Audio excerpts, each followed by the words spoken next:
One Farm ng 2017. One Farm in Every Town, isinusulong ni Senator Cynthia Villar.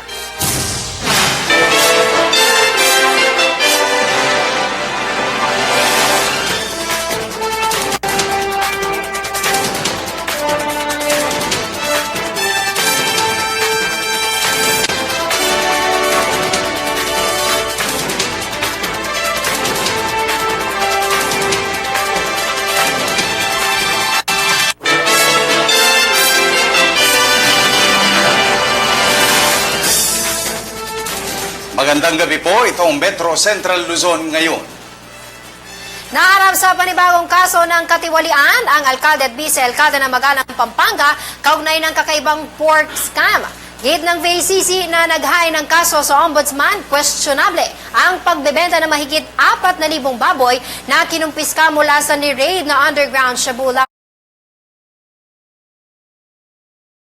Tapos ng raid noong Setyembre, naibenta lamang daw ang mga baboy pagkatapos ng ilang konsultasyon ng lokal na pamahalaan ng Magalang sa Philippine National Police, Veterinaryo at DILG Legal Division.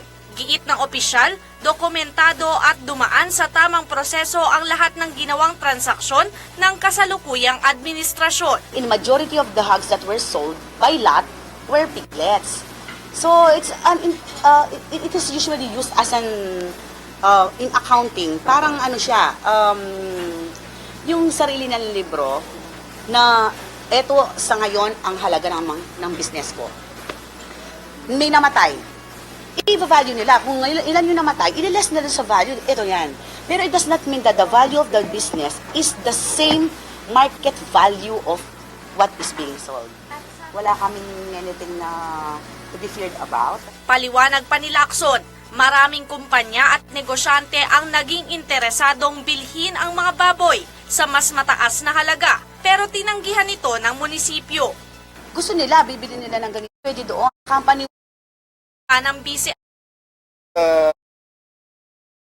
konsultasyon. So far, sir, ano ang general sentiment, sir? The general sentiment is they are Dapat na si Pia sa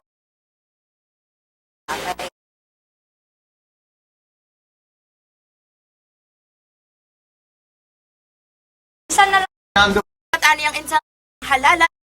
gusto After that's me. At lalaki patay matapos malunod sa ilog ng Bustos. Manatiling nakatutok dahil magbabalik ang Metro Central Luzon ngayon.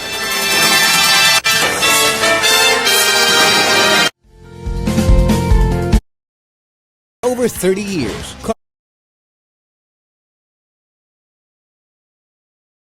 Ng kanyang mga kasama. pagpapatayo ng monumento